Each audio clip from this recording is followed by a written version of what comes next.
नमस्कार। मैं राजकीय नेशनल महाविद्यालय सिरसा के हिंदी विभाग सहायक प्रोफेसर मीनू रानी बोल रही हूँ। आइए आज हम चर्चा करेंगे तुलसीदास द्वारा रचित कवितावली में श्री रामचंद्र जी के बाल रूप के कुछ पद्यांशों का वर्णन करेंगे। इसमें तुलसीदास जी ने श्री राम के बाल रूप का बहुत ही सुंदर वर्णन किया है। बहुत ही उन्होंने अनुपम वर्णन किया है। इसमें इन्होंने साहित्यिक ब्रजावली भाषा का प्रयोग किया है। चलिए हम चर्चा करते हैं उनके पद्यांशों की। पग नुपुर ओ पहुँची कर कंजनी मंजू बनी मणिमाल हिये। पग पैरों में, नुपुर पायल, ओ पहुँची पहुँचिया जो हाथों में बांधे जाते हैं, कर कंजनी कमल रूपी हाथ, मंजू सुंदर, बनी मणिमाल मणियों की माला, हिये हृदय। तुलसीदास जी कहते हैं कि बालक श्री राम ने पैरों में बहुत ही सुंदर पायल पहन रखी है जो अत्यंत ही मनोहर, मनमोहक, आकर्षक लग रही है। ओ पहुँची कर कंजनी, और कमल जैसे हाथों में इन्होंने पहुँचिया पहना हुआ है। मंजू बनी मणिमाल हिये, और हृदय पर उन्होंने सुंदर मणियों की माला धारण कर रखी है। तुलसीदास जी कहते हैं कि वो इस रूप में बहुत ही सुंदर, शोभायमान प्रतीत हो रहे हैं। नवनील कलेवर पीत झंगा, नवनील नवनील नीले रंग का, नवील नीले, कलेवर शरीर, पीत पीला, झंगा पहनने के वस्त्र, झलके झलकना, पुलके नृपु गोद लिए। पुलके उत्साहित होना, पुलकित होना, खुश होना। नृपु राजा दशरथ के बारे में कहा गया है। तुलसीदास जी कहते हैं कि उनके नवीन सुंदर नीले शरीर पर जो उन्होंने पीले वस्त्र धारण कर रखे हैं वो अत्यंत सुंदर लग रहे हैं, बहुत सुंदर लग रहे हैं। पुलके नृपु गोद लिए, और इस अवस्था में उनके पिता दशरथ ने उनको गोद ले रखा है, गोदी में उठाए हुए हैं और बहुत ज़्यादा खुश हो रहे हैं। अरबिंदु सो आननु रूप मरंदु, आनंदित लोचन भृंग पिए। अरबिंदु कमल, आननु मुख, रूप मरंदु रूपी पराग, रूप रूपी सुंदर फूल की तरह है। तुलसीदास जी कहते हैं कि जो उनका मुख है एक कमल के समान खिला हुआ अत्यंत सुंदर लग रहा है। आनंदित लोचन भृंग पिए। भृंग या भ्रमर के बारे में कहा गया। लोचन आँखें, जो उनकी आँखें हैं वो भ्रमर भंवरे के समान लग रही हैं, और ऐसा लग रहा है जैसे वो उस पराग का रसपान कर रहे हों। अर्थात तुलसीदास जी कहते हैं कि जो उनका सुंदर मुख है जो कमल के समान है, एक फूल की भांति है, और उस मुख पर जो सुंदर आँखें हैं वो उस भंवरे के समान लग रही हैं, और वो ऐसे लग रही हैं जैसे वो भंवरा है फूलों के रस का पान कर रहा हो। मनमो ने बस्यो असु बालक, मनमो ने बस्यो अस बालकू, जो तुलसी जग में फलू कौन जिए। मनमो ने बस्यो, मन में न बसे। तुलसीदास जी कहते हैं कि इस जग में जीने का कोई फ़ायदा नहीं है, कोई फल नहीं है, जब तक श्री राम के बाल रूप का जो सुंदर रूप है वो मन में न बसा लिया हो। तुलसीदास जी कहते हैं कि सुंदर बालक राम को मन में न बसाया तो फिर इस संसार में जीने का कोई भी औचित्य नहीं है, कोई भी फल नहीं है। कि तुलसीदास जी कहते हैं कि मानव जीवन का श्रेष्ठ फल यही है कि वो बालक श्री राम की अनुपम छवि के दर्शन करे या उस अनुपम छवि को अपने मन में बसा कर उसका मन ही मन उसका निरंतर ध्यान करते रहे। तन की दूती श्याम सरोरु लोचन कंज की मंजुलताई हरे। तुलसीदास जी कहते हैं कि श्याम सरोरु नील कमल के समान, कंज की कमल की।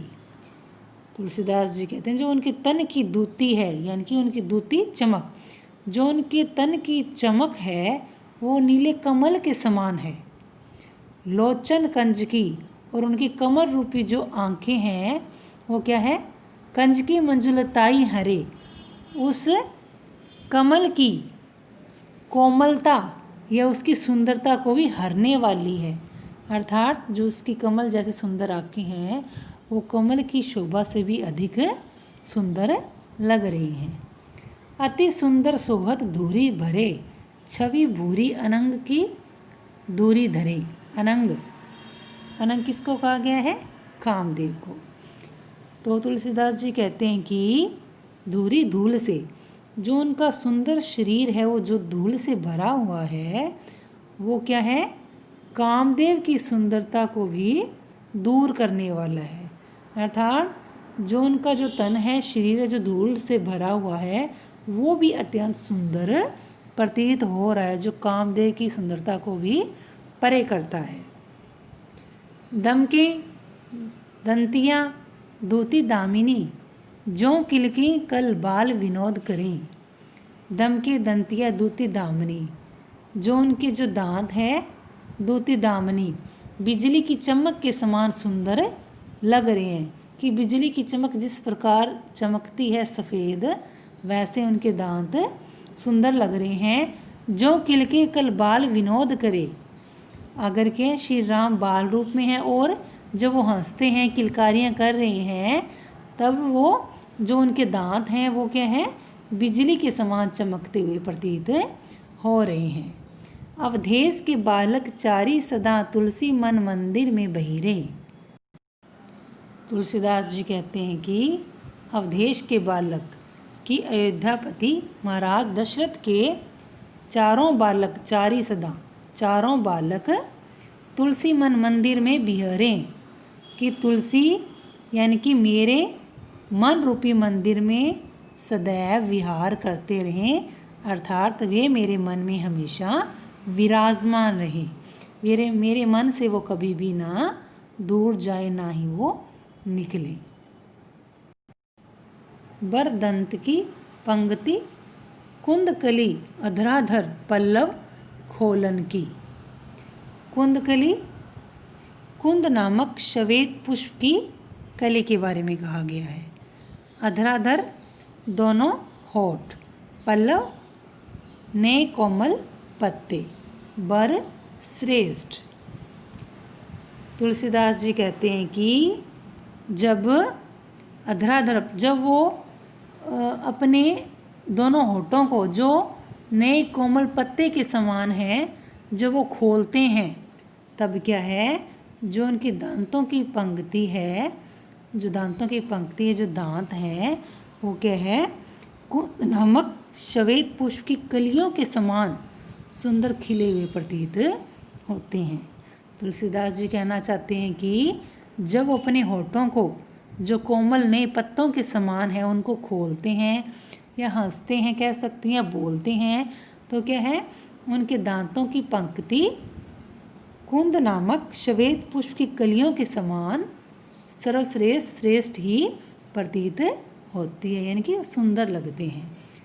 चपला चमके घन बीच जगें छवि मोतिन माल अमोलन की। चपला बिजली को कहा गया है, घन बादल, मोतिन माल मोतियों की माला। तो तुलसीदास जी कहते हैं कि जो उन्होंने मोतियों की माला जो बहुत सुंदर है, जो अपने हृदय पर धारण कर रखी है, उनकी चमक है, जो छवि है वो क्या है, जो बादलों में जब बिजली चमकती है उनके समान वो प्रतीत हो रही है। तुलसीदास जी कवि हैं वो कहना चाहते हैं कि जो उन्होंने मोतियों की माला धारण कर रखी है वो इतनी सुंदर लग रही है कि जैसे काले बादलों में सफ़ेद बिजली चमकती है, वैसे ही वो मोतियों की माला उनके हृदय पर, उनके वक्षस्थल पर विराजमान हो रही है और चमक रही है। घुघुरारी लटें लटके, मुख ऊपर कुंडल लोल कपोलन की। घुंघरारी मतलब घुंघराली जो बालों की लटें हैं। कवि कहते हैं कि जो उनके मुख पर, सुंदर मुख पर जो घुंघराली बालों की लटें आई हुई है, निकली हुई हैं, वो बहुत शोभायमान लग रही हैं। कुंडल लोल कपोलन की, और जो उन्होंने कानों में कुंडल पहन रखे हैं वो जैसे ऐसे लग रहे हैं जैसे वो गालों के साथ शरारतें कर रहे हो, चंचल अवस्था में प्रतीत हो रहे हों। नेव छावरी प्राण करे, तुलसी बलि जाऊं, लल्ला इन बोलन की।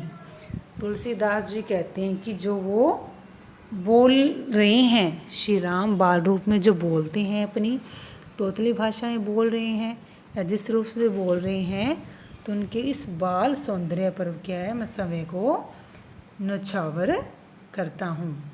यानी कि यहाँ कवि ने बालक श्री राम की दांतों की पंक्ति, दोनों होठों, मोतियों की माला, उनके घुंघराले बाल, उनके चंचल कुंडल, उनके बोलने की कला, वो अत्यंत ही कवि ने उनके सुंदर मनोहरी रूप का वर्णन किया है।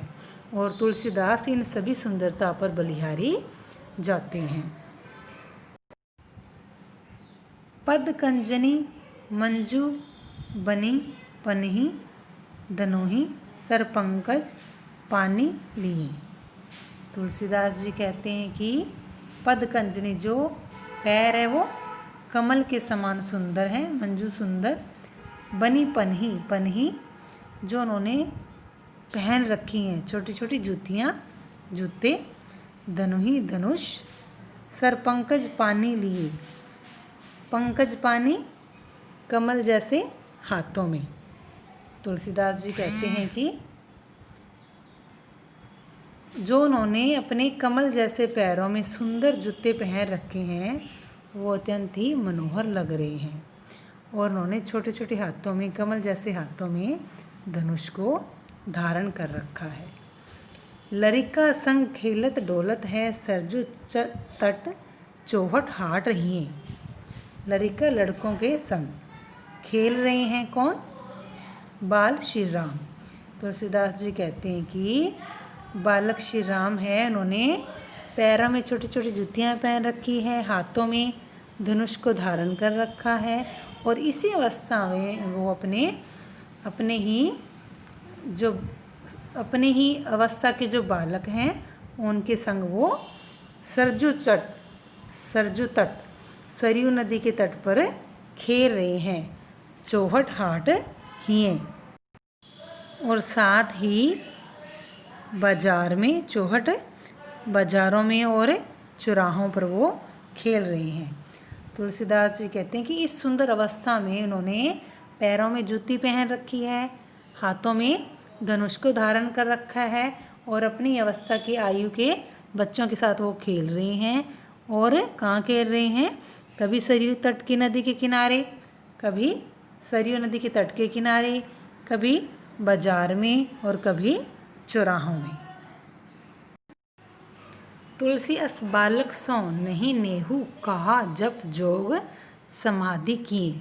तुलसीदास जी कहते हैं कि इस बाल रूप से अगर किसी ने स्नेह नहीं किया तो क्या है, उसका जप योग समाधि भी व्यर्थ है। यानी कि अगर किसी ने जप योग समाधि किया है तो क्या है, और किसी दूसरे ने बालक से स्नेह किया है तो क्या उससे भी वो क्या है, सर्वश्रेष्ठ है। यानी कि तुलसीदास जी कहना चाहते कि सब तपस्याओं से श्री राम के बाल रूप के दर्शन करना और उनसे स्नेह करना सब तपस्याओं से श्रेष्ठ है। नर वे खर सूकर सवान समान, कहो जग में फलू कौन जिए। तुलसीदास जी कहते हैं कि जो मनुष्य जग में, इस संसार में बाल रूपी श्री राम के दर्शन न करे, उनसे स्नेह ना करे, तो वो क्या है? वे खर गधे, सुकर सुअर सवान कुत्ते। तो वे क्या है? वे मनुष्य गधे, सुअर और कुत्ते के समान है। अर्थात कवि कहना चाहते हैं कि संसार में जीने का फल तभी है जब हम भगवान श्री राम के प्रति स्नेह से अपने जीवन को भर लेंगे। जो श्री राम से स्नेह नहीं रखते वो उन जानवरों के समान है। इन सभी पद्यांशों में तुलसीदास जी ने श्री राम के बाल रूप की सुंदरता का वर्णन किया है। उनका यही मानना है कि श्री राम के बाल रूप के दर्शन से ही क्या है? भक्ति जीवन का चरम लक्ष्य मानना है। यानी कि अगर कोई श्री राम के बाल रूप का दर्शन कर लेता है तो वह मनुष्य संसार में अनेक तपस्याओं से श्रेष्ठ है या अनेक तपस्वियों से श्रेष्ठ है। इन पद्यांशों में कवि ने साहित्यिक ब्रजावधि कह सकते हैं, ब्रज और अवधि भाषा का मिश्रण का प्रयोग किया है। तो आज तक हम यही चर्चा करेंगे और आगे भी इनके कुछ पद्यांशों की चर्चा करेंगे। तब तक के लिए धन्यवाद।